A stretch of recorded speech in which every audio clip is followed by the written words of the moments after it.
أعوذ بالله من الشيطان الرجيم بسم الله الرحمن الرحیم الحمد للہ والصلاة والسلام علی رسول اللہ. آج ہماری جو سورت ہم پڑھنے جا رہے ہیں اس کا نام ہے سورت الماعون. اسی ترتیب سے ہم چلائیں گے اس کو کہ پہلے اس کا لفظی ترجمہ، پھر با محاورہ اور پھر اس کے مفاہیم. اعوذ باللہ من الشیطان الرجیم بسم اللہ الرحمن الرحیم. أرأيت الذي يكذب بالدين فذلك الذي يدع اليتيم ولا يحض على طعام المسكين فويل للمصلين الذين هم عن صلاتهم ساهون الذين هم يراءون ويمنعون الماعون. شروع اللہ کے نام سے جو نہایت مہربان بے انتہا رحم کرنے والا ہے. ارأیت الذی یکذب بالدین. ارأیت کیا، رأیت آپ نے دیکھا. یہ وہی ہے جو ہم نے علم ترى کیف فعل میں پڑھا تھا استفہام کے طور پر. کیا، رأیت فعل ماضی کا صیغہ ہے، تم ایک مذکر نے دیکھا. کیا آپ نے دیکھا. الذی جو، یکذب جھٹلاتا ہے، بالدین. یہ کذب یکذب جب بھی آئے گا تو اس کے ساتھ ایک پریپوزیشن آتی ہے. جیسے آپ انگلش میں پریپوزیشنز پڑھتے ہیں اور وہ کسی ورب کے ساتھ یوز ہو رہی ہوں تو اس کے میننگ میں تبدیلی پیدا کر دیتی ہیں. تو جھٹلانے کے میننگ میں جب بھی کذب استعمال ہوگا تو اس کے ساتھ ایک روٹین میں با کا صلہ آئے گا. اس کو آپ انگلش میں پریپوزیشن کہہ دیتے ہیں پریپوزیشن فریز کے اندر، اور جب عربی میں اس کو فعل کے ساتھ کسی لفظ کو پڑھیں گے تو اسے صلہ کہیں گے، صاد لام اور ہے صلہ. یکذب بالدین، یکذب بھی جھٹلاتا ہے، الدین جزا کو، جزا کے دن کو. یہ الدین کا لفظ آپ نے پڑھا ہے اسی میننگ میں سورۃ فاتحہ کے اندر. مالکی یوم الدین، جزا کے دن کا مالک ہے. تو الدین کا مطلب جزا و سزا. تو ارأیت الذی یکذب بالدین، کیا، رأیت آپ نے دیکھا، الذی جو، یکذب جھٹاتا ہے، بالدین جزا و سزا کو یعنی اس دن کو.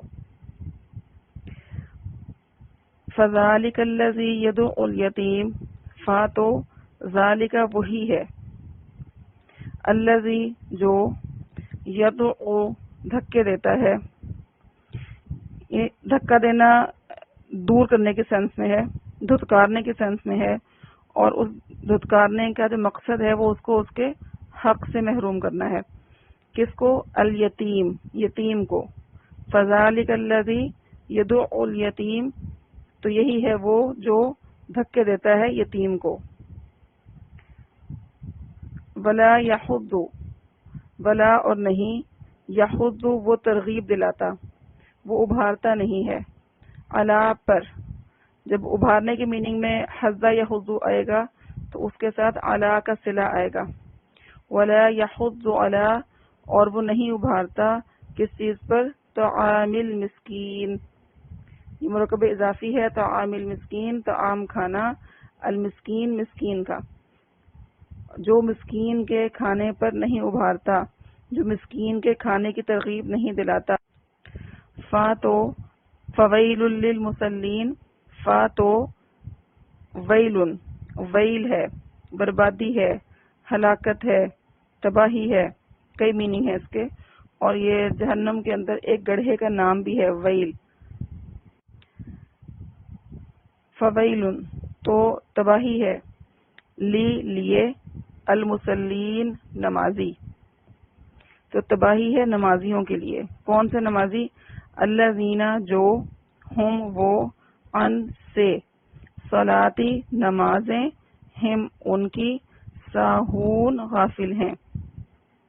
الذین جو، ہم وہ، ان سے، صلاتی نمازیں، ہم ان کی، ساہون غافل ہیں. الذین هم عن صلاتهم ساہون، جو اپنی نمازوں سے غافل ہیں، الذین جو، ہم وہ، یراؤون ریاکاری کرتے ہیں یعنی دکھلاوا کرتے ہیں، ویمنعون اور روکتے ہیں، منع کرتے ہیں، انکار کرتے ہیں، الماعون عام استعمال کی چیزیں، اور عام استعمال کی چیزوں کو روک لیتے ہیں۔ ارائیت الذی یکذب بالدین، کیا آپ نے اس شخص کو دیکھا جو جزا و سزا کے دن کو جھٹلاتا ہے؟ فذلک الذی یدعو الیتیم، وہی تو ہے جو یتیم کو دھکے دیتا ہے، ولا یحض علی طعام المسکین، اور مسکین کے کھانے کی ترغیب نہیں دلاتا، فویل للمصلین، تو ہلاکت ہے نمازیوں کے لیے، الذین هم عن صلاتهم ساہون، وہ نمازی کہ جو اپنی نمازوں سے غافل ہیں، الذین هم یراؤون، جو ریاکاری کرتے ہیں، ویمنعون الماعون، اور وہ عام استعمال کی چیزیں دینے سے منع کر دیتے ہیں۔ تو یہ صورت جو ہے اس کا مرکزی مضمون بیسیکلی عقید آخرت کا ہے کہ عقید آخرت کو نہ ماننے والا شخص کن کن کبھی برائیوں میں مبتلا ہو جاتا ہے، اور اس کے یہ ظاہری چند اعمال ہیں جو یہ ثابت کرنے کے لیے کافی ہوتے ہیں کہ در حقیقت اس کے یہ جو خراب اعمال اس کی شخصیت کا حصہ ہیں، اس کی وجہ اصل میں اس کا آخرت کے دن کا، جزا و سزا کے دن کا انکار ہے۔ اور اس کے برعکس ہم دیکھیں گے کہ جو شخص بھی جزا و سزا کے دن کو مانے گا، اس پر ایمان رکھے گا، اس کے اندر ان میں سے کوئی صفت موجود نہیں ہونی چاہیے۔ اور ہم الحمدللہ اللہ کی توفیق سے اہل ایمان ہیں، مسلمان ہیں، اور ہم اللہ تعالیٰ کے مقرر کیے ہوئے اس دن پر جس میں انسانوں کو ان کے نیک اعمال کا بدلہ دیا جائے گا جنت اور اللہ کی رضا کی شکل میں، اور بد اعمال والوں کو اللہ تعالیٰ کا غضب اور اس کے جہنم کے طور پر سزا دی جائے گی۔ تو یہ ہمارا عقیدہ ہے اسلام کے اندر کہ اسلام انسان کے جتنے بھی اعمال ہیں وہ سب اس کا ذمہ دار ہے انسان، اور وہ اعمال اس کی اس زندگی میں موت کے آنے پر ختم نہیں ہو جائیں گے، بلکہ ایک دن ایسا آئے گا جس میں اس انسان کو، ہر انسان کو زندہ کیا جائے گا اور اس کو اپنے اس دنیا میں کیے گئے تمام اعمال کا حساب دینا پڑے گا، اور اس حساب کے بعد جو اچھے اعمال ہوں گے اس کو اس کا اچھا بدلہ ملے گا یعنی اللہ کی رضا اور جنت، اور اگر برے اعمال ہوں گے تو اس کو اس کا بدلہ بھگتنا پڑے گا، اس کی تاوان کی صورت میں بھی، اس کی ادائیگیوں کی صورت میں بھی اگر وہ حقوق العباد سے متعلق ہوئے، اور اللہ تعالیٰ کے غضب کی صورت میں جہنم کی سزا اس کا حق بنے گی۔ تو یہ سب ہمارے عقیدے کا حصہ ہے، لیکن جو شخص اس عقیدے کو نہیں مانتا، جو یہ سمجھتا ہے کہ بس میں دنیا میں آیا اور میں جو مرضی اس دنیا میں کروں، اچھا کروں، برا کروں، اس کے مقاصد کچھ بھی ہوں، تو مجھے کوئی پوچھنے والا نہیں ہے، مجھ سے کوئی حساب لینے والا نہیں ہے، تو جو شخص اس سوچ کے تحت زندگی بسر کرتا ہے تو اس کی جو ظاہری خد و خال ہیں، جو اس کی نمایاں علامتیں وہ کیا ہوں گی؟ تو اس میں اللہ تعالیٰ نے وہ چند علامتیں بیان کی ہیں، یہ کلی علامتیں نہیں ہیں، اس میں ایک جھلک ہے، چند علامتیں ہیں، اور کچھ مفسرین نے اس چیز کو بیان کیا جس طرح تفسیر جلالین میں ذکر آتا ہے کہ یہ شاید ولید بن مغیرہ کے بارے میں ہے، اور کچھ لوگوں نے کہا کہ یہ عاص بن وائل کے بارے میں ہے۔ تو اگر تو یہ کسی خاص شخصیت کے بارے میں پھر تو چند خصوصیات اسی کی ہوں گی، اور اگر ہم اس کو جنرلائز کریں کہ جو بھی شخص آخرت کو نہیں مانتا تو اس کے اندر یہ خصوصیات آ جائیں گی، بد خصلتیں آ جائیں گی، تو تب یہ اس کی چند خصوصیات ہوں گی، کلی نہیں ہوں گی، کیونکہ قرآن مجید میں دیگر مقامات پر اور بھی تفاصیل آتی ہیں کہ جو لوگ آخرت کے دن کو نہیں مانتے، جزا و سزا کو نہیں مانتے، تو ان کے اندر پھر کس کس طرح کی بری عادتیں اور جو سفلا پن ہے شخصیت کا، گھٹیا کردار ہے، وہ پیدا ہو جاتا ہے۔ تو سوالیہ انداز ہے اللہ تعالیٰ کا کہ کیا آپ نے دیکھا اس شخص کو؟ گویا کہ اس شخص کو اللہ تعالیٰ نے مخاطب کرنا پسند نہیں کیا، اس شخص کو مخاطب نہیں کیا گیا۔ آخرت کے منکرین کو مخاطب نہیں کیا گیا، کیونکہ آخرت کے منکرین کو مخاطب کرنے کا مقصد تب ہوتا کہ اگر وہ اس کو مانتے ہوتے، اگر وہ اللہ کو مانتے ہوتے. لیکن اللہ کو ماننے والا شخص آخرت کو بھی مانے گا، تو گویا کہ آخرت کو نہ ماننا اللہ کا ہی انکار ہے، اور جو اللہ کا ہی انکار کر رہے ہیں تو ان سے کوئی بات کرنے کا مقصد ہی نہیں ہے. اور اللہ تعالیٰ خود ان لوگوں کے بارے میں یہ فیصلہ سناتے ہیں قرآن مجید میں کہ جو لوگ آخرت کو بھلائے، جنہوں نے بھلا دیا تھا، اللہ کی ملاقات کو بھلا دیا تھا، تو اللہ تعالیٰ اس دن ان کو بھلا دے گا. وہ حشر کے میدان میں پسینے میں شرابور پریشانی میں کھڑے ہوں گے، منتظر ہوں گے اپنے انجام کے، لیکن اللہ تعالیٰ ان کو اگنور کر دے گا، نہ ان سے بات کرے گا، نہ انہیں پاک کرے گا، نہ انہیں معاف کرے گا. یہ ساری باتیں قرآن مجید میں اور احادیث مبارکہ میں ذکر کی گئی ہیں. تو پہلی آیت سے ہمیں سمجھ آتی ہے کہ اللہ تعالیٰ نے ایک نقشہ، ایک ظاہری شخصیت کا عکس یہاں پر پیش کیا ہے، اور ہمیں یہ دعوت ہے کہ دیکھا آپ نے ایسے شخص کو، اور ایک لحاظ سے ہمیں اس میں تنبیہ بھی ہے کہ کہیں ہم ایسے نہ بن جائیں. فَذَلِكَ الَّذِي يَدُعُّ الْيَتِيمَ، تو وہی تو ہے جو یتیم کو دھکے دیتا ہے. تو پہلی بات ہے کہ یتیم کون ہوتا ہے. تو یتیم کی تعریف لاگو ہوتی ہے ہر اس نابالغ بچے پر جس کا باپ فوت ہو چکا ہو. جب وہ بالغ ہو جائے تو پھر یتیم کی کیٹیگری سے نکل جائے گا، اور وہ اس وقت تک یتیم ہے جب تک سن رشد کو نہ پہنچ جائے، اتنا عاقل اور بالغ نہ ہو جائے کہ وہ اپنے معاملات کو سنبھال سکے، اپنے مال کے بارے میں صحیح فیصلے کر سکے. تو عام طور پر ہوتا یہ ہے کہ جب کوئی بچہ یتیم ہوتا ہے اور اس کے کوئی اس کی والدہ یا بڑے بھائی یا کوئی ننیال والے یا کوئی اور شخص خاندان میں ایسا اسٹرانگ نہ ہو جو اس کو سپورٹ کر سکے، تو بعض اوقات اس کے اپنے جو ہوتے ہیں والد کے رشتہ دار جو پراپرٹی میں شریک ہوتے ہیں، تو وہ اس کی پراپرٹی کو ہتھیانے کے لیے یا پراپرٹی میں سے اچھا حصے پر قبضہ کرنے کے لیے کہ پراپرٹی میں سے اچھی زمین ہم رکھ لیں، اچھے پلاٹس ہم رکھ لیں، جو ویلیویبل چیزیں ہیں وہ ہمارے حصے میں آ جائیں، تو اس بدنیتی کے ساتھ وہ یتیم کے ساتھ برا سلوک کرتے ہیں. تو بعض لوگ تو اس کا پورا حصہ ہی ہڑپ کر جاتے ہیں. تو یہ پہلی چیز کہ ایسا شخص جو آخرت کے دن پر ایمان نہیں رکھتا، وہ یہی کرے گا کہ جو یتیم ہے، جو کمزور طبقہ ہے، اس کے حق کو مار کھانے کے لیے اس پر ظلم و ستم کرے گا، اس کو دھتکارے گا، اس کو اس کا حق نہیں دے گا، کیونکہ اس کا باپ تو اس کے سر پر ہے نہیں جو اس کا بدلہ لے سکے، جو اس کے ساتھ کھڑا ہو سکے. اور جو چیز انسان کو روک سکتی ہے ایسے ظلم سے اور زیادتی سے، وہ اللہ کا خوف ہو سکتا ہے، اور اللہ کے سامنے جا کر اس کی پکڑ ہو سکتی ہے، اور حقوق العباد کے معاملے میں اللہ کے عدالت میں جا کر اس چیز کی کا احساس بھی ہو سکتا ہے کہ وہاں پر وہ شخص میں پوچھے گا، اس بچے کا باپ ہمارا گریبان پکڑ لے گا، جو اس کا باپ مر چکا ہے، بے شک وہ دنیا میں نہیں ہے، لیکن جب جزا و سزا کا دن آئے گا تو مجھ سے اپنا حق مانگے گا. یہ بچہ وہاں جا کے مجھ سے اپنا حق مانگے گا.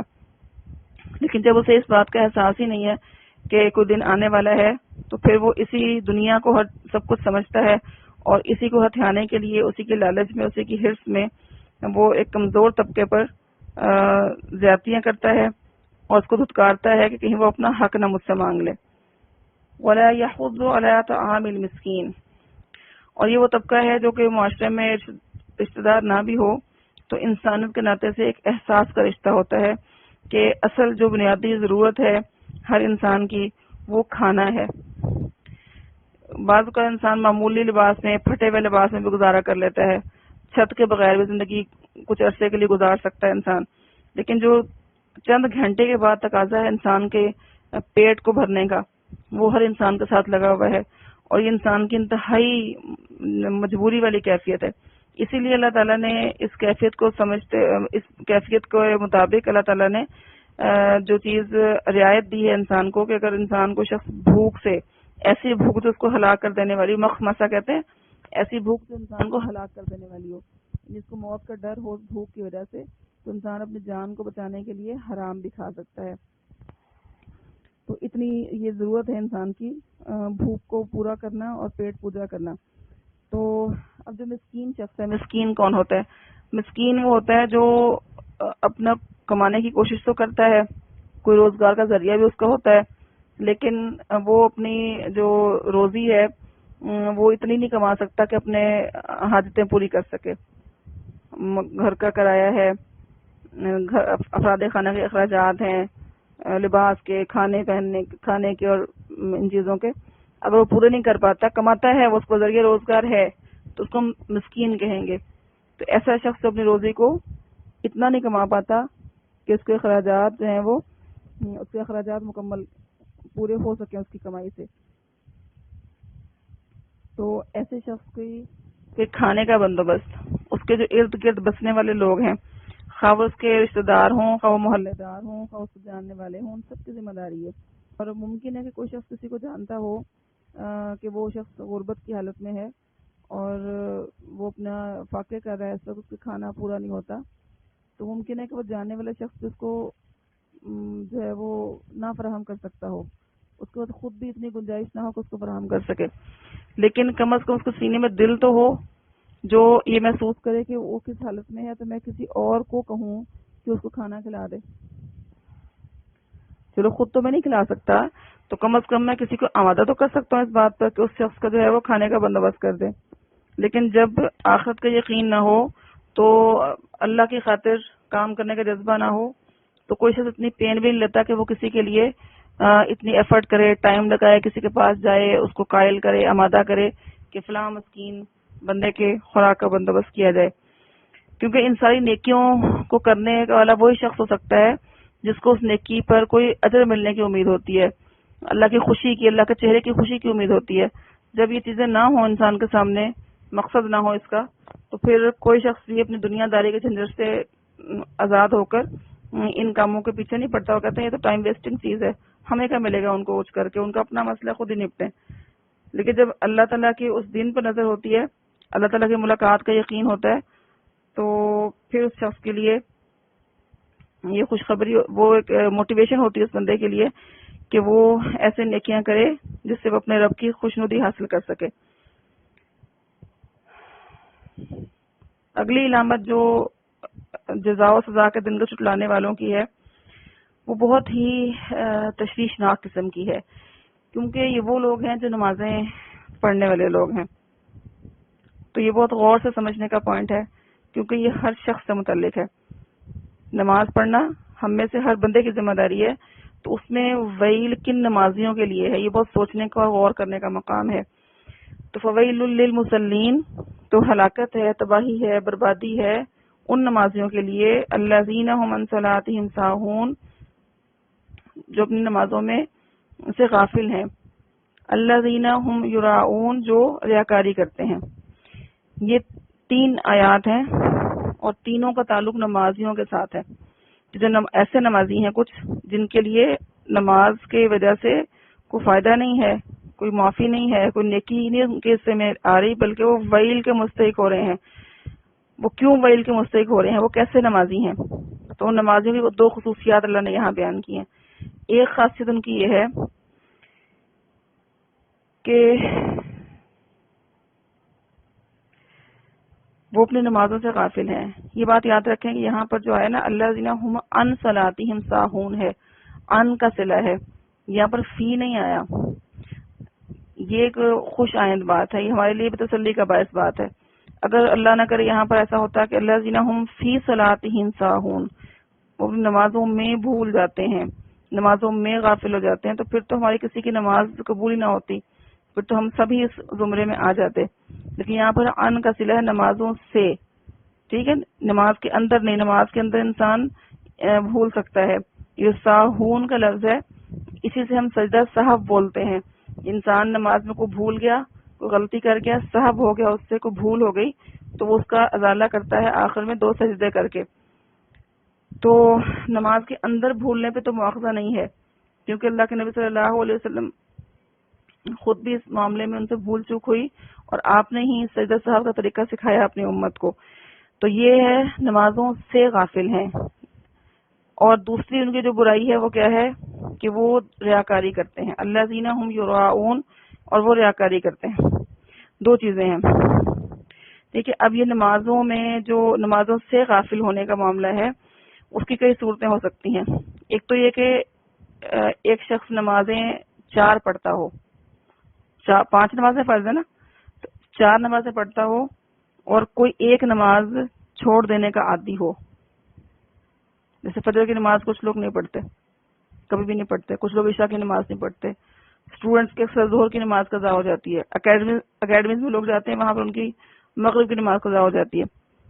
تو جو شخص ایسا عادی ہو جائے کوئی ایک نماز کو چھوڑ دینے کا، یا پھر یہ کہ ویسے ہی دن میں کوئی نماز چھوڑ دی، 4 پڑھ لی کوئی ایک چھوڑ دی، 3 پڑھ لی کوئی 2 چھوڑ دی، تو گویا کہ نمازوں کی تعداد پوری نہیں کرتے، پوری 5 نمازیں ادا نہیں کرتے. اب کہنے کے تو مسلین ہے نا، کہنے کو تو وہ نماز پڑھ رہے ہیں لیکن وہ 5 نمازیں پوری نہیں پڑھ رہے، تو اس لحاظ سے وہ نمازوں سے غافل ہوں گے. ایک پوائنٹ یہ ہو گیا.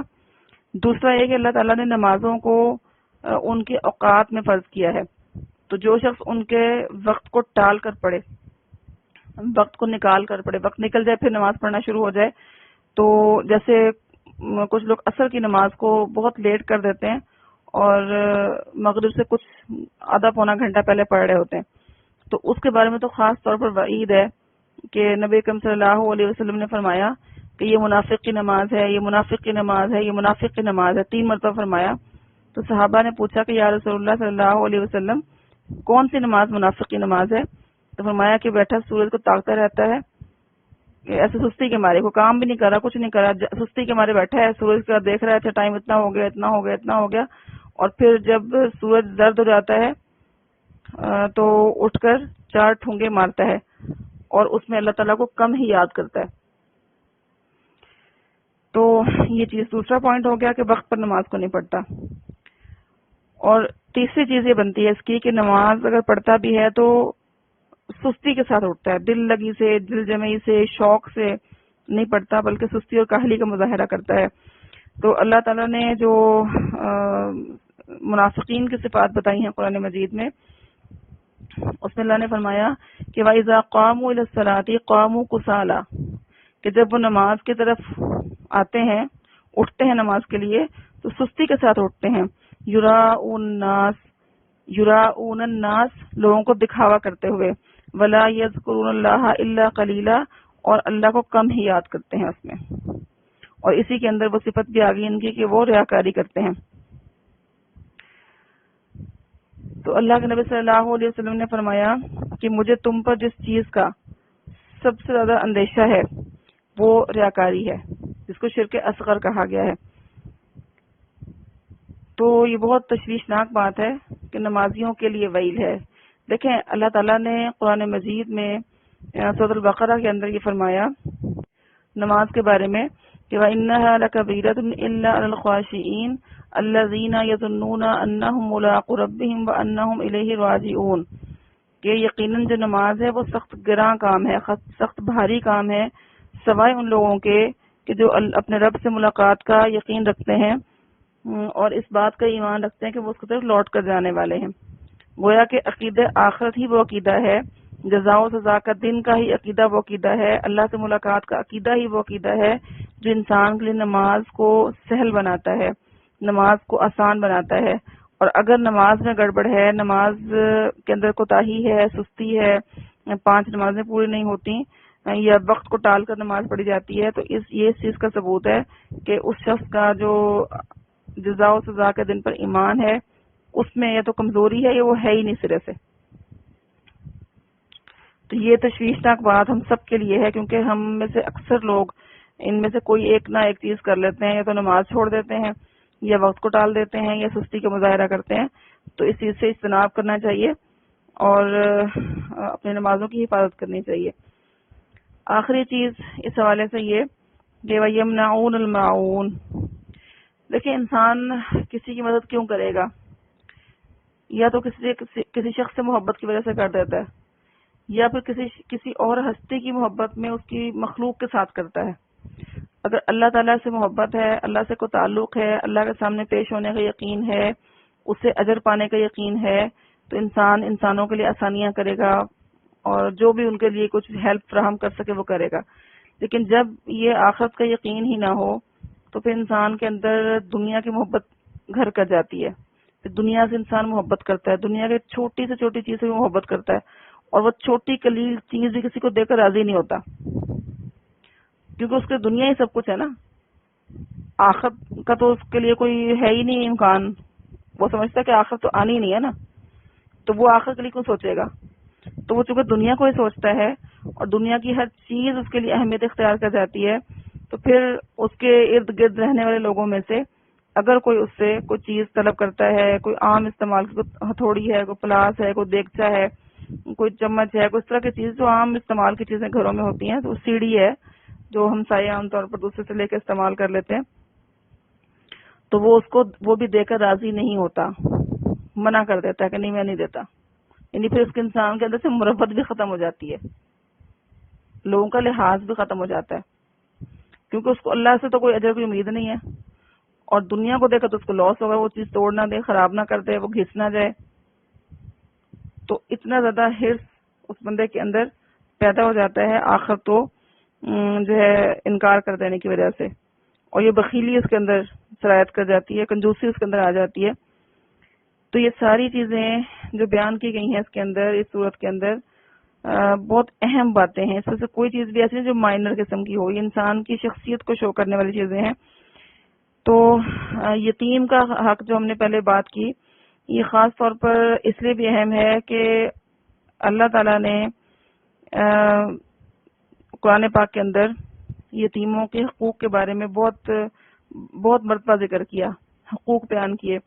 پھر نبی اکرم صلی اللہ علیہ وسلم نے خود اس کو جو ہے وہ ایڈریس کیا ہے اس ٹاپک کو، اور اللہ تعالیٰ نے خود نبی اکرم صلی اللہ علیہ وسلم کے شان میں جو صورت نازل کی، صورت الضحیٰ، اس کے اندر بھی خود اپنے نبی کو تلقین کی کہ فَأَمَّا الْيَتِيمَ فَلَا تَقْهَرْ، کہ یتیم کو مت جھڑکیے، یتیم کے ساتھ نرمی کا سلوک کرنا چاہیے، باپ تو پہلے سر پہ نہیں ہوتا اس کے. اور پھر اللہ نے جو جنتی لوگ ہیں ان کی صفت بیان کی سورۃ دہر کے اندر کہ وَيُطْعِمُونَ الطَّعَامَ عَلَىٰ حُبِّهِ مِسْكِينًا وَيَتِيمًا وَأَسِيرًا. تو اس میں دونوں آیات کور ہوتی ہیں سورت کی، کہ آیت نمبر 2 بھی اور 3 بھی، جس میں یتیم کو دھکے دینے والی اور مسکین کو کھانا کھلانے والی آیت کا ذکر ہے. تو وہاں پر وہ نیگیٹو کریکٹر ہے اور یہاں پر ایک پازیٹیو کریکٹر آ رہا ہے. سورۃ الماعون ہم پڑھ رہے ہیں، اس میں اس شخص کا ذکر ہے جو آخرت کے عقیدے پر یقین نہیں رکھتا، تو وہ اس کے انکار کی وجہ سے یتیم کو دھکے دیتا ہے اور مسکین کو کھانا کھلانے کی ترغیب نہیں دلاتا. اس کے برعکس ایک کریکٹر اللہ ذرا بیان کرتا ہے سورۃ دہر کے اندر، ایسے لوگوں کا جو جنت کے حقدار ہیں. اور پھر اللہ تعالیٰ نے اس جنت کا پورا نقشہ کھینچا ہے اس آیت کے بعد کہ وہ جنتیں کیسی ہوں گی، کس طرح کی جنتوں میں ان کو جو ہے وہ رکھا جائے گا، کیسے وہ وہاں پر عیش کریں گے. تو فرمایا کہ وَيُطْعِمُونَ الطَّعَامَ عَلَىٰ حُبِّهِ مِسْكِينًا وَيَتِيمًا وَأَسِيرًا، کہ وہ کھانا کھلاتے ہیں اس کی محبت میں، مسکین کو اور یتیم کو اور قیدی کو. اور اللہ کے نبی صلی اللہ علیہ وسلم نے فرمایا کہ یتیم کی کفالت کرنے والا جنت میں میرے ساتھ اس طرح ہوگا، جیسے یہ 2 انگلیاں ہاتھ کی ہیں ساتھ ساتھ، اس طرح میرے ساتھ ہوگا. تو بہرحال خلاصہ جو ہے اس صورت کا وہ یہی ہے کہ آخرت پر یقین نہ رکھنے والے کا یہ کریکٹر ہے، اور اس کا جو اپوزٹ کریکٹر ہے وہ کس کا ہونا چاہیے، وہ ہمارا ہونا چاہیے. ہم جو دعویٰ کرتے ہیں کہ ہم اہل ایمان ہیں، ہم جو دعویٰ کرتے ہیں کہ ہم اللہ سے ملاقات کا یقین رکھتے ہیں، تو پھر ہمیں اپنا تجزیہ کرنا چاہیے کہ کیا ہمارا آخرت پر ایمان اس طرح کا ہے کہ ہم یتیم کا خیال کرنے والے ہوں، یتیم کو اس کا حق دینے والے ہوں. کہیں ہم یتیم پر ظلم تو نہیں کرتے، کوئی یتیم ہم سے نالاں تو نہیں ہے، کوئی یتیم ہم سے ہمارے خلاف دعویٰ تو نہیں کرے گا کہ اس نے ہمارا حق مار لیا. کیا ہم دوسری بات یہ جس میں دوسری آیت ہے، آیت نمبر 3 وَلَا يَحُضُّ عَلَىٰ طَعَامِ الْمِسْكِينِ، تجزیہ اپنا کریں گے کہ کیا ہم آخرت پر ایمان رکھنے کی بدولت اپنے ارد گرد مساکین ہیں ان کے کھانے کے بندوبست میں شریک ہوتے ہیں، کم از کم ترغیب دلاتے ہیں، اور اگر ہمارے پاس استطاعت ہے کھانا کھلانے کی تو کیا ہم ان کے کھانے کا بندوبست کرتے ہیں. تیسری علامت کہ کیا ہماری نمازیں 5 وقتہ ہیں، کیا 5 ٹائم بر وقت اور صرف اللہ کے لیے ہم نماز ادا کرتے ہیں. کیا ہماری نمازیں دکھاوے کی ہیں یا صرف اللہ کے لیے؟ کہیں ایسا تو نہیں کہ ہم لوگوں کے سامنے تو نمازیں ادا کرتے ہوں اور جب تنہائی میں ہو تو نماز نہ پڑھتے ہوں.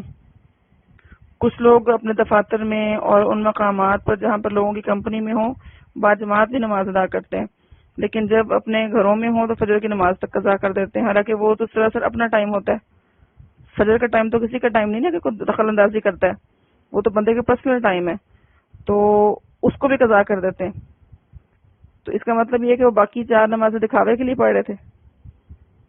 تو یہ سوچنے کی بات ہے کہ ہمارے اندر تو کیسی خرابی نہیں ہے کہ ہماری نمازوں کی وجہ سے ہم ویل کا شکار ہو جائیں، اور کیا ہمارا آخرت پر ایمان ہمیں اس بات پر آمادہ کرتا ہے کہ ہم شح نفس سے بچیں.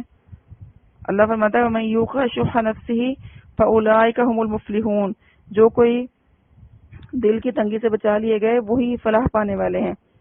تو کیا ہم سے کوئی چیز مانگتا ہے، جیسے آپ لوگ اسٹوڈنٹس ہیں، کوئی آپ سے کوئی آپ کی اسٹیشنری کی چیز ہے، کوئی کتاب پڑھنے کے لیے مانگ لے، تو یا گھروں کے اندر جو چیزیں لوگ ایک دوسرے کے ساتھ شیئر کرتے ہیں روٹین میں، عام طور پر مشینری کے علاوہ جو کہ عام طور پر رواج ہوتا ہے شیئر کرنے کا، تو کیا اس کو دیتے ہوئے ہمارا دل تو تنگ نہیں ہوتا؟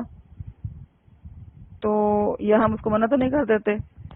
تو اگر تو ہم ان سارے سوالوں کا جواب اپنے لحاظ سے پازیٹیو پاتے ہیں کہ ہم ایسا نہیں کرتے ہیں، تو الحمدللہ کہ ہمارا ایمان آخرت پر ہے. تو اللہ سے ہم دعا کرتے ہیں کہ اللہ تعالیٰ ہمیں آخرت پر مضبوط ایمان عطا فرمائے، اور ہمارے ارد گرد اگر کوئی ایسے لوگ موجود ہیں جو آخرت پر یقین نہیں رکھتے تو اللہ تعالیٰ ہمیں ان کے شر سے بچائے، اور ہمیں اپنے ایمان کا صحیح نمائندگی کرنے کی توفیق نصیب فرمائے. سبحانک اللہم و بحمدک، اشہد ان لا الہ الا انت، استغفرک و اتوب الیک. السلام علیکم ورحمۃ اللہ وبرکاتہ.